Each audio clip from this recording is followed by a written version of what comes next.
Hello everyone, myself Siddharth Sherpa, back again with today's SST classes.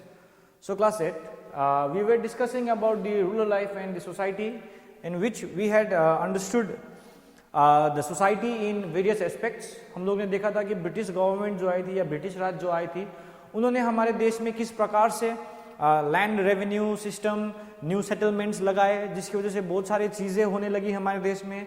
वो लोग ने हमारे जो एडमिनिस्ट्रेशन था, लैंड किस प्रकार से पहले से राजाओं के टाइम से चल के आ रही थी, ये हमारे विलेज सोसाइटी कैसे था, उसको मतलब एक नया रिफॉर्म कर दिया वो लोग ने अपने स्टाइल पे. वो लोग ने अपने पॉलिसीज के आधार पे वो लोग ने क्या किया है, चेंजेस लाया. हम लोग ने देखे कि वो लैंड रेवेन्यू सिस्टम का क्या प्रकार से हमारे इंडियन फार्मर्स पे असर किया है. और हम लोग ने प्रीवियस क्लासेस में ये भी देखे कि यूरोप में क्या हो रहा था, काफ़ी ज़्यादा डिमांड्स बढ़ रहे थे. किसकी? इंडिगो की इतने ज़्यादा डिमांड्स बढ़ रहे थे जिसकी वजह से हमारे फार्मर्स को क्या करने लगा, वो लोग ने इंडिगो प्लांटेशंस के लिए इनकरेज करना शुरू कर दिया. स्पेशली अब यूरोपियंस में क्या होने लगे है कि इंडिगो की डिमांड बहुत बढ़ने लगी, खास करके इंडियन इंडिगोज की डिमांड बहुत बढ़ने लगी, जिसमें हम लोग ने ये देखे कि उनमें से सबसे बड़ा रीज़न ये था कि हमारी इंडिया में ब्रिटिशर्स ने लैंड रेवेन्यू सिस्टम्स, पॉलिसीज बहुत सारे लगाए थे, जिसकी वजह से वो लोग ने क्या किया था कि जो लैंड पे अधिकार होता है बेटा, उस पे ब्रिटिशर्स ने अपना अधिकार बना लिया था. और वो लोग अब धीरे धीरे क्या कर रहे थे, they were exploiting the farmers and they were forcing the peoples to grow indigo. तो अब देखते हैं हम लोग, प्रीवियस क्लास में हम लोग ने देखा था कि इंडिगो प्लांटेशन कैसे हो रही थी. क्यों इंडिगो प्लांटेशन इसलिए हो रही थी हमारे देश में, क्योंकि यूरोप या ब्रिटेन में इंडिगो का डिमांड ज़्यादा था. हमारे देश में फूड क्रॉप्स को ना ग्रो करके 1770s के दौर में शायद बहुत बड़ा फमाइन आया था. क्यों? क्योंकि ब्रिटिशर्स ने ज़्यादा कमर्शियल क्रॉप्स यानी कि कैश क्रॉप्स पे क्या किए थे, फोर्स किए थे, जिसकी वजह से वो लोग क्या करना शुरू कर दिए कि वो लोग इंडिगो प्लांटेशन करना शुरू कर दिए. ठीक है, अब बहुत सारे प्लांटर्स आए, like Louis Bonnard was the first planter in India.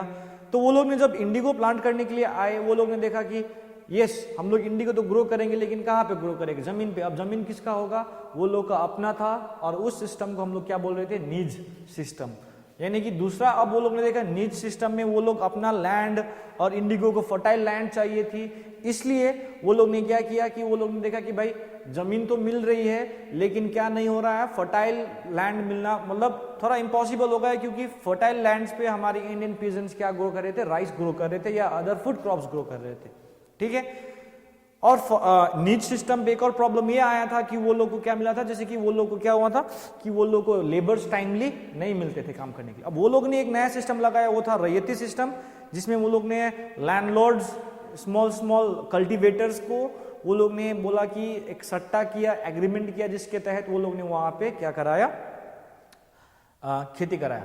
देखो अब चैप्टर्स हम लोग यही से खत्म हुआ था, तो यही से आगे बढ़ाएंगे इस चैप्टर में. लेकिन आज जो हम लोग पढ़ने वाले हैं वो रहेगा रेवोल्ट, यानी कि इंडिगो रेबिलियन, जिसमें लोग अब किसान जो थे हमारे फार्मर्स, जो अंग्रेज एक्सप्लॉइट कर रहे थे, उसके अगेंस्ट में आवाज उठाता है. कैसे? जैसे कि हम लोग ने देखा था बेटा, क्या बोलते हैं, रैयती सिस्टम में प्रॉब्लम ये था. पहले जो था फार्मर्स ने, मैं आपको एक चार्ट बनाता हूं, फार्मर्स ने क्या किया था कि रैयती सिस्टम में क्या किया,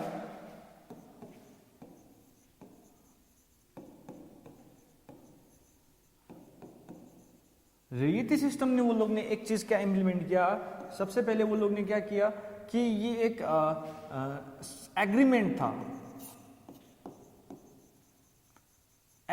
था फार्मर और प्लांटर के बीच में. ठीक है, तो कल्टीवेटर्स या प्लांटर्स ने क्या किया कि वो लोग ने लोन दिए. क्या दिए? लोन.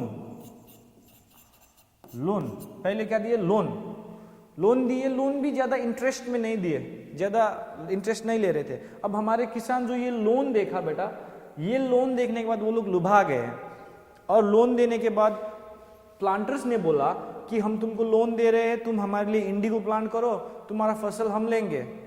ठीक है, फसल हम लेंगे, लेकिन प्लांट करने के लिए लोन हम लोग दे रहे. ठीक है, किसानों ने लोन लिया, लेकिन बदले में क्या होता है बेटा कि जो इंडिगो का जो कीमत मिल रहा था किसानों को, वो बहुत कम था. मार्केट प्राइस के तुलना में देखा जाता है 2.25% of the market price around, ठीक है, मार्केट प्राइस।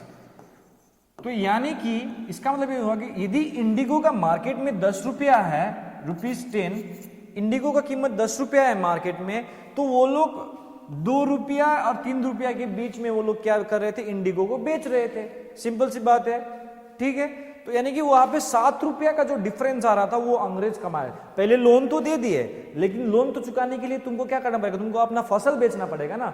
लेकिन फसल अच्छी कीमत में बेचोगे तब ना तुम लोन चुका पाओगे। तो क्या हुआ कि किसान अब यहाँ पे ट्रैप में पड़ गए। पहले तो लोन लिए, ठीक है, पहले तो लोन देखा कि अच्छा खासा दे रहा था लोन, और लोन भी उतना ज्यादा इंटरेस्ट में नहीं दे रहे थे, लेकिन वो इंटरेस्ट चुका तब पाओगे जब तुमको फसल की दाम मिलेगी। तो लेकिन अब यहाँ पे क्या हुआ कि फसल के दाम भी नहीं मिल रहे हैं, यहाँ पे किसानों को फसल के दाम भी नहीं मिल रहे हैं, और फसल बहुत कम प्राइसेस में कौन ले रहा था, ब्रिटिशर्स ले रहे थे, क्योंकि ब्रिटिशर्स का फसल है। वो लोग ने पहले लोन दिया था ग्रो करने के लिए, लेकिन मार्केट प्राइस के हिसाब से 22.25% का ही प्राइस में वो लोग को फसल दे रहा था। और सबसे बड़ी प्रॉब्लम ये था इंडिगो का कि इंडिगो खेती करने पे सोइल की फर्टिलिटी बहुत लूज होती है। तो अब देखो यहाँ पे किसान एक ट्रैप में अटक गए। सबसे पहली बात तो वो लोग ने लोन लिया, सबसे पहली बात तो क्या लिया, लोन। अब ये लोन नहीं चुका पाया, या चुकाते चुकाते फिर नया सीजन आ गया, फिर वो लोग के पास वो जो पहले लोन दिया था उसको पैसा चुका दिए, ठीक है। लेकिन अब फिर दोबारा से खेती करना है, अंग्रेजों का लोन भी आधा चुका नहीं पाया है, बहुत सारे नहीं चुकाया होगा, तो लोन पहले से लिया हुआ है, तो अब लोन लिए तो तुमको क्या करना पड़ेगा, खेती करना ही पड़ेगा। फिर खेती किए, फिर लोन लिए, फिर खेती किए, फिर लोन लिए, फिर खेती किए, लोन लिए, लोन लिए, खेती किए। सिंपल सी बात है। तो जब ये ट्रैप में वो लोग क्या हो गया, अटक गया था। ये रॉयल्टी सिस्टम का एक बहुत बड़ा प्रॉब्लम जो हमारे किसानों ने झेला, वो they got stuck in the trap, यानी कि वो लोग एक लोन का चंगुल में फंस गए थे। पहले तो लोन दिए अच्छे से, चलो ले लो, किसान अब पैसा दे के क्या लुभा गए होंगे बेचारे लोग। अब इतना पैसा वो लोग को नॉर्मल एक्सक्यूज मी खेती में नहीं मिल रहे थे, तो वो लोग क्या हो गए कि अब वो लोग अटक गए उस किसानी खेती में, और वो लोग अब क्या नहीं कर पाए थे, उस लोन को चुका नहीं पा रहे थे। जब लोन नहीं चुका पा रहे थे, फिर मजबूरन वो लोग को इंडिगो ग्रो करना पड़ा। अब देखो, इंडिगो ग्रो करना ही था तो ऐसा कोई बड़ी बात नहीं था, लेकिन अब देखो यहाँ पे पैसा कौन दे रहा है, लोन ब्रिटिशर्स दे रहा है, तो वो लोग का आवाज भी, वो लोगों का क्या लगेगा, वो लोग का बोली भी बिकेगा। तो नाउ दे स्टार्टेड डिमांडिंग कि वो लोग का जो खेती होना चाहिए, एक प्रोपोर्शन रख दिया कि 25% of the land should be used on Indigo plantation, ठीक है। अब वो लोग ने क्या बोल दिया, वो लोग ने एक शर्त रख दिया, क्योंकि भाई पैसा दिया है, पैसा तो पैसा जो देगा उसका बोली तो बिकेगा ही। तो वो लोग ने क्या किया कि 25% of the land should be cultivated for Indigo, ठीक है। और इतना ही नहीं कि वो 25% land should be the most fertile land, उस किसान का जो सबसे फर्टाइल एरिया था उस खेत में, उसके लैंड में, तो वो उसमें से सबसे फर्टाइल लैंड पे ही वो लोग क्या करेंगे, खेती करेंगे, ठीक है। तो अब जब खेती कर रहे हैं, प्रॉब्लम क्या है कि इंडिगो जो होता है कि उसका रूट काफी डीप जाते हैं सोइल में, जो कि उसका मॉइस्चर, फर्टिलिटी सारा क्या कर देगा, एग्जॉस्ट कर देगा एक ग्रोइंग सीजन में। अब ये बहुत बड़ी प्रॉब्लम हो रही थी। अब इस प्रॉब्लम की वजह से ना ही खेती करने वाले लोग चावल उगा पा रहे थे, फूड क्रॉप्स नहीं उगा पा रहे थे। अंग्रेज क्या कर रहे थे, खाली प्लांटेशन क्रॉप्स ग्रो करा रहे थे अपने कमर्शियल यूज के लिए, इंग्लैंड पहुंचाना है इसीलिए। तो इससे क्या हो गया बेटा कि फार्मर्स अब क्या हो गए, एक फमाइन स्ट्रक करता है, बहुत सारी चीजें आती है मार्केट में, फूड की सप्लाई कम होती है, अनाज कम मिलने लगती है, तो ये एक चंगुल में फंस गए वो लोग। अब किसान क्या करेगा भाई, अब ये तो झेल रहे हैं, लेकिन अब कितना तक झेलेगा। और यही जो ऑपरेसिव था, मैंने पहले ही बताया था कि ये रॉयल्टी सिस्टम काफी ऑपरेसिव था। अब इसी की वजह से यहाँ पे एक किसान क्या करना शुरू कर देता है, रेबिलियन करना शुरू कर देता है, या वो लोग इस प्लांटेशन जो सिस्टम था उसके अगेंस्ट में वो लोग आवाज उठाना शुरू कर देता है। उसी को हम लोग इंडिगो रेबिलियन बोलते हैं। ये बंगाल में सबसे पहले शुरू हुआ था, ठीक है। तो आज हम लोग देखेंगे पीजेंट रिवोल्ट। अब वहां पे पीजेंट्स, बहुत सारे पीजेंट्स अब क्या करने लगे, बगावत करने लगे कि they started shouting against the Indigo planters के अगेंस्ट में वो लोग आवाज उठाना शुरू कर दी। उसको हम लोग क्या बोलते हैं, इंडिगो रेबिलियन। तो indigo rebellion of Bengal was one of the largest farmer agitation मतलब एक प्रकार से आंदोलन। तो जो ये इंडिगो रेबिलियन जो बंगाल में हुआ था, ये इंडिया में एक सबसे बड़ा एक आंदोलन था जो किसके द्वारा किया गया था, किसानों के द्वारा किया गया था। क्योंकि बंगाल में वो लोग ने क्या करना शुरू कर दिया था, एक्सपांड करना शुरू कर दिया। बंगाल आज के दिन में बिहार भी पड़ता है, is that clear? Bengal, Bihar, Bangladesh, some part of Assam, Odisha, ये सारा चीजें उस समय बंगाल प्रोविंस में था, काफी बड़ा था। इट्स नॉट कि आज के दिन में बिहार अलग है, आफ्टर इंडिपेंडेंस का बात है, लेकिन before independence they all belong to one same province, that is Bengal province. तो बंगाल में तो ऐसा हो गया था। तो बंगाल में वो लोग ने क्या किया, एक लार्जेस्ट, एक वन ऑफ द लार्जेस्ट, सबसे बड़ी एक आंदोलन माना जाता है ये किसको, इंडिगो रेबेलियन को, ठीक है। ये बंगाल में जो हुआ था एक बहुत बड़ा आंदोलन माना जाता है किसानों का। It was started by Vishnucharan Biswas and Digambar Biswas, ये भी विश्वासी है, काफी विश्वासी लोग रहे होंगे, फ्रॉम नदिया। ये नदिया के लोग थे बंगाल में। तो ये लोग ने क्या किया था, एक रेबल शुरू किया था, एक बगावत कि नहीं अब हम लोग खेती नहीं करेंगे भाई, आप लोगों की जमीन पे हम लोग मर रहे हैं, यहाँ पे आप लोग खेती करा रहे हैं, अब यहाँ पे खाने का सामान नहीं उग रहा है, फूड क्रॉप्स नहीं उग रहा है, आप लोन तो दे रहे हो भाई, बदले में हम लोगों को बहुत चुका नहीं पा रहे क्योंकि आप हम लोग को फसलों का प्राइस नहीं दे रहे हो। सो तो ना दे स्टार्टेड फाइटिंग, ठीक है।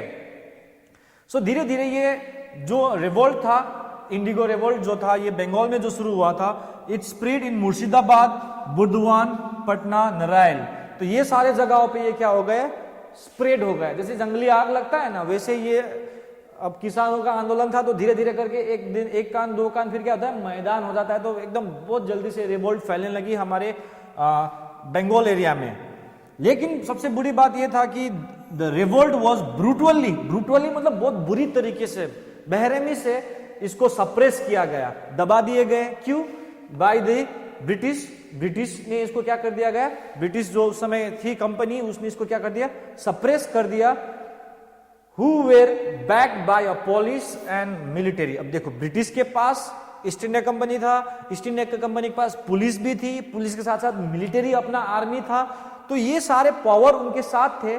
इसीलिए वो लोग ने आसानी से ये रिवोल्ट को क्या कर दिया गया बेटा, दबा दिए गए।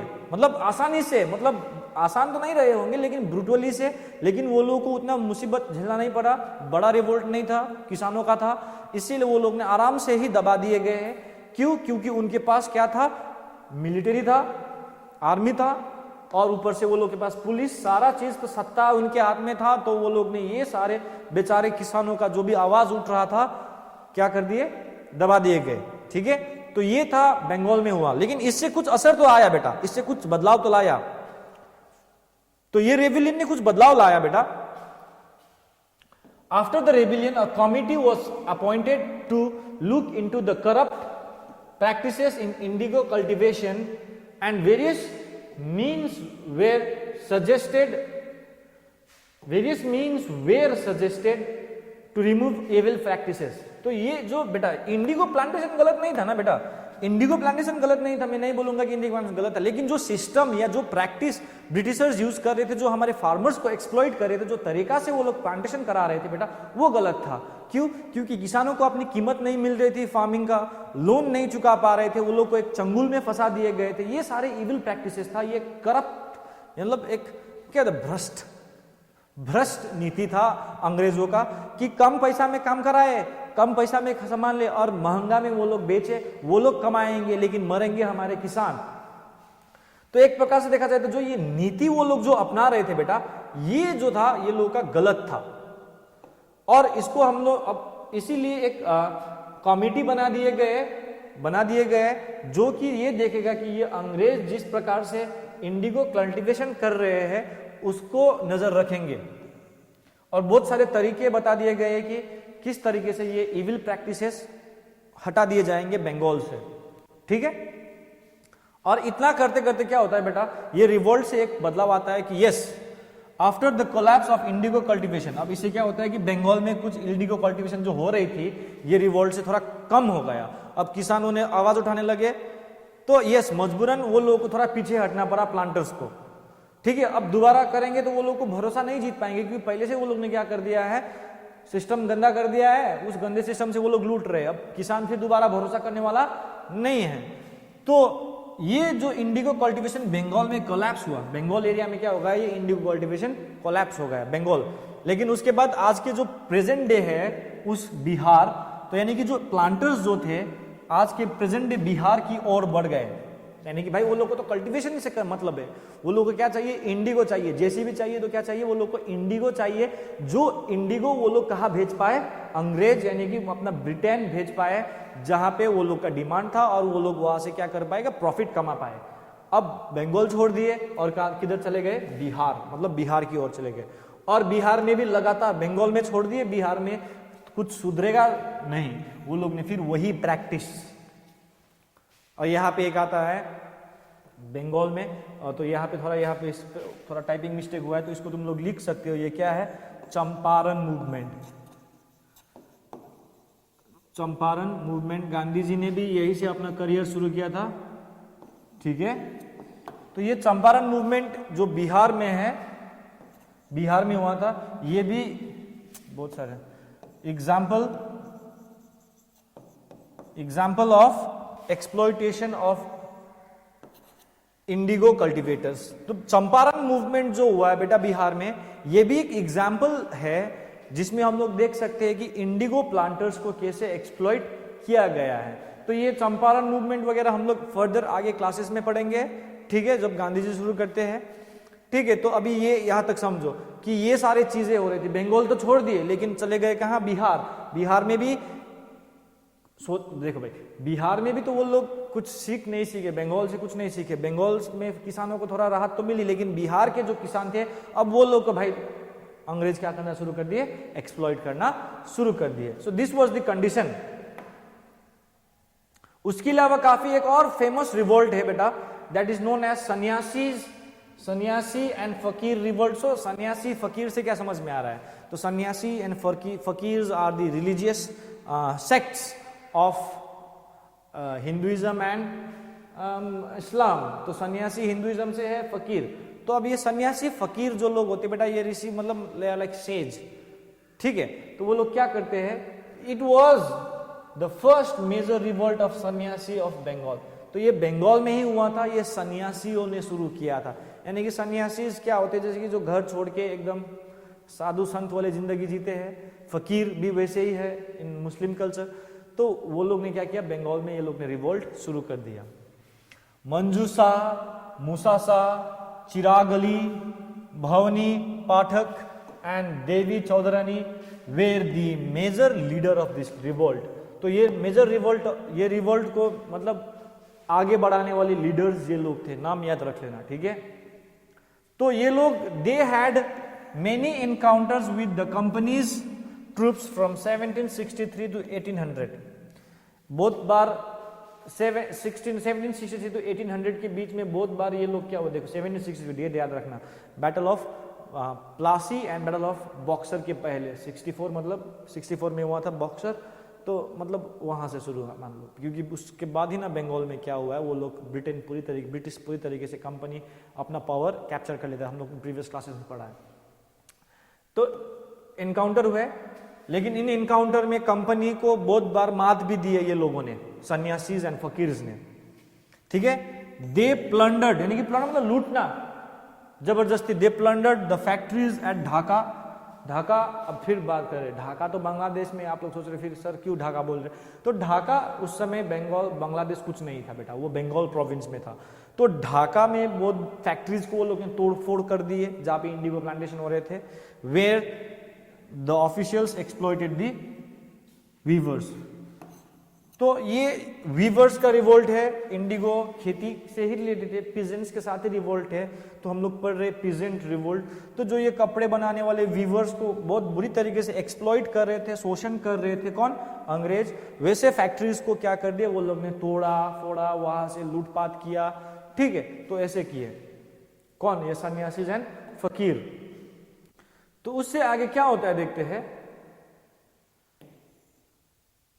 तो ये सन्यासी और फकीर थे कौन, अब कहां से आए थे, they were groups of peasants. अब भाई पीजेंट्स रिवोल्ट है तो पीजेंट तो होंगे ही, फार्मर्स तो होंगे ही, एंड सोल्जर्स थे। अब सोल्जर्स कहां से आए, डिसबैंडेड आर्मी ऑफ नवाब्स। अब देखो डिसबैंडेड आर्मी ऑफ नवाब का मतलब होता है जो नवाब के आर्मी थे, सिराजुद्दौला, मीर जाफर, ठीक है, मीर कासिम, उनका जो थे आर्मी का टुकड़ा जो कि छोड़ दिए थे आर्मी, एंड फकीर्स एंड सन्यासीज थे। अब देखो बेटा, तो ये डिसबैंडेड आर्मी कैसे आया? जैसे कि बैटल ऑफ प्लासी के बाद, बैटल ऑफ बॉक्सर के बाद, सोचो नवाब तो हार गए थे और वहां पे बंगाल क्या कर रहे थे, बंगाल में ब्रिटेन लग गया था, लेकिन सारे आर्मी तो नवाब के थे। अब नवाब के आर्मी में से बहुत सारे आर्मी रहे होंगे ना, अपना स्वाभिमान मले, स्वाभिमान की चाहे जो हो जाए, हम अंग्रेज के सामने झुकेंगे नहीं, वैसे लोग जो तोड़ के फोड़ के जो अपना ग्रुप आर्मी छोड़ के आए थे नवाब का, वो लोग ये सन्यासी और फकीर के ग्रुप में जुड़ गए, पीजेंट्स के साथ, मेडिकेंट्स मतलब औषध बनाने वाले, ये सारे चीज मिलके, डॉक्टर्स टाइप उस जमाने के, तो ये सारे लोग मिलके एक बनाया सन्यासी फकीर, यानी कि ये गुरुजी वगैरह भी थे, ये सारे मिलके पीजेंट्स के ऊपर जो अत्याचार हो रही थी, उस अत्याचार के ऊपर वो लोग ने क्या किया है, आवाज उठाया है। ठीक है, वो लोग का स्ट्रेंथ जो था अबव 5000 था। तो यहां पे एक चीज और बताते हैं बेटा, पूर्णिया से मुंगेर डिस्ट्रिक्ट जो है, पूर्णिया से मुंगेर डिस्ट्रिक्ट तक अंग्रेज कंपनी ऑफिशियल्स क्या करते थे कि अपना पैसा भेजते थे आर्मी को देने के लिए। तो पूर्णिया के जो उस समय मतलब वहां के देखरेख करने वाले लोग क्या बोलते थे कि जब भी आप मनी भेजिएगा अपने सिपाहीज को देने के लिए, तो एट दैट टाइम आप एकदम एस्कॉर्ट पार्टी के साथ भेजिएगा, मतलब उसको सिक्योरिटी के साथ भेजिएगा, क्यों? क्योंकि नहीं तो ये सन्यासी फकीर्स वाले क्या करते, उसको तोड़फोड़ कर देते और वहां पे लूटपाट कर देते थे। ठीक है, तो दैट मीन्स अंग्रेजों को मतलब चैन का सांस लेने नहीं दे रहे थे, भले ही 5000 में थे नंबर, लेकिन वो लोग क्या कर रहे थे, उसको आगे बढ़ने नहीं देते, या किसी न किसी तरीके से बहुत परेशान तंग करते रहते थे। Bankim Chandra Chattopadhyay is wonderful writer from Bengal, उन्होंने अपने नोवेल में लिखा है आनंदमाथा लिखा, लेकिन आनंदमाथ में उन्होंने लिखा है कि सन्यासी का किस प्रकार का रोल रहा है हमारे इंडिगो या पीजेंट्स रिवोल्ट में, उन्होंने अपनी किताब में काफी अच्छी तरीके से लिखा है। सो दिस वाज योर सन्यासी एंड फकीर मूवमेंट। सो नेक्स्ट मूवमेंट जो हम लोग पढ़ने वाले हैं वो है फरैजी मूवमेंट। ये बंगाल के बारे में पढ़ रहे हैं हम लोग। ठीक है, ये फरैजीज कौन थे? ये फरैजीज जो थे followers of Muslim religious movement थे तो रिलीजियन से रिलेटेड थे बेटा। मुस्लिम रिलीजियस मूवमेंट, जो मुस्लिम का रिलीजियस मूवमेंट चला था, उसके फॉलोअर्स थे, भक्तजन थे। अब लेकिन ये लोग ने क्या किया है, इनका जो लीडर थे शरियतुल्लाह, जो कि बंगाल के थे, ये फरजई मूवमेंट के थे। ठीक है, तो अब ये लोग ने क्या किया बेटा, ये फरजईज जो थे vehemently resisted the operation of the farmers by the British. तो ब्रिटिश जो अब हम लोग बोल रहे हैं, अभी इंडिगो रेबिलियन कैसे हो रहा है, तो रैयती सिस्टम क्या हो रहा है, तो ये सारी चीजों में बंगाल में क्या हो रहा था, ब्रिटिशर्स अपना ऑपरेशन की सप्रेस कर रहे थे, हमारे फार्मर्स को एक्सप्लॉइट कर रहे थे। उस चीज को काफी निडरता से डट के क्या किया है, इसका सामना किया है और ब्रिटिश के अगेंस्ट में खड़ा हुआ है। तो भले ही हम लोग देखे कि वो बहुत सारे रिवोल्ट हमारा क्या क्या कर दिया गया था, सप्रेस कर दिया गया था, लेकिन ये मत भूलना है कि हमारे वहां पे उस दौरान भी ऐसे लोग थे जो सही में ब्रिटिश के अगेंस्ट में आवाज उठा रहे थे। ठीक है, तो उनमें से एक जो थे और फरजईज थे। देखो अब लास्ट एक रिवोल्ट पढ़ेंगे, ये था वहाबी रिवोल्ट। ये था Wahabi revolt. Wahabi revolt was organised by Syed Ahmad Barelvi with an objective to overthrow the British yoke. यानी कि ये वहाबी रिवोल्ट का क्या था, यानी कि ब्रिटिश का जो सप्रेशन चल रहा है हमारे बंगाल में, उसको ओवरथ्रो करने के लिए किसने ऑर्गेनाइज किया था, सैयद अहमद बरेलवी ने किया था। ठीक है, बरेलवी ने। तो ये लोग का उद्देश्य ये था कि ये ब्रिटिश का जो सप्रेशन था, या ब्रिटिश जो अपना दबदबा रख रहा था फार्मर्स पीजेंट्स के ऊपर, उसको उखाड़ के फेंकने का ऑब्जेक्टिव से आया था। तो ये रिवोल्ट जो था बेटा ब्रिटिश डोमिनेशन के अगेंस्ट में था, जो 1830 से लेके रिवोल्ट ऑफ 1857 तक या उससे आगे तक भी ये गया है। ठीक है, तो यू कैन से ये 1830 से लेके 1857 के बीच में ये बहुत बार रिवोल्ट करते रहे ब्रिटिश पावर के अगेंस्ट में, और ये लोग का मकसद ये था कि ये लोग क्या करें, ब्रिटिश जो एक दबदबा है, एक डोमिनेशन जो बनाए रखा है पीजेंट्स के ऊपर, उसको हटा दिया जाए, ओवरथ्रो कंप्लीटली हटा दिया जाए। After the battle of Plassey till 1857 many revolts took place against the British in different parts of India. बेटा ऐसा नहीं है कि हम लोग बोलते हैं 1857 का रिवोल्ट पहला मेजर रिवोल्ट है, ठीक है, 1857 का रिवोल्ट पहला मेजर रिवोल्ट है, हम लोग मानते हैं, हम लोग आगे चैप्टर में पढ़ेंगे। लेकिन 1857 के पहले ये छोटे छोटे वहाबी रिवोल्ट, फरजई मूवमेंट, फकीर सन्यासी मूवमेंट, ये सारी चीजें होता रहा है, छोटा तादाद में हुआ है, इसीलिए ब्रिटिशर्स को उसको दबाने में भी क्या हुआ है, आसान हुआ है, ठीक है। तो यही चीज धीरे धीरे करके बहुत बड़ा रिवोल्ट का रूप ले लेता है, रिवोल्ट ऑफ 1857। लेकिन 1857 से पहले भी हमारे देश में छोटे छोटे रिवोल्ट्स होते रहे हैं, हमारे देश के बहुत सारे भागों में, जो कि साउथ इंडिया में भी हुआ है, ये साउथ इंडिया में हुआ है, ठीक है। तो ये सब हम लोग देख सकते हैं कि यही रिवोल्ट जो छोटे छोटे पहले से होके आ रहा था, यही रिवोल्ट बाद में बड़ा रूप ले लेता है, रिवोल्ट ऑफ 1857, जिसमें बहुत सारे किंग्स एंड क्वींस भी शामिल होते हैं। कैसे शामिल होते हैं, हम लोग इसको स्पेसिफिक रिवोल्ट ऑफ 1857 के टॉपिक जो चैप्टर रहेगा उसमें हम लोग पढ़ेंगे, ठीक है। लेकिन जो ये वहाबी रिवोल्ट्स वगैरह थे बेटा, जो छोटे छोटे रिवोल्ट्स था, इसने किसी भी प्रकार का खतरा जो है ब्रिटिश रूल के ऊपर नहीं डाला, ठीक है। ये रिवोल्ट छोटे थे, इसीलिए इसने उतना इफेक्ट नहीं डाला या कुछ प्रॉब्लम नहीं था ब्रिटिशर्स के लिए। क्यों? क्योंकि ये एक छोटा था, और सबसे बड़ा रीजन ये था कि ये जितने भी रिवोल्ट हुए थे बेटा, ये अनऑर्गेनाइज थे।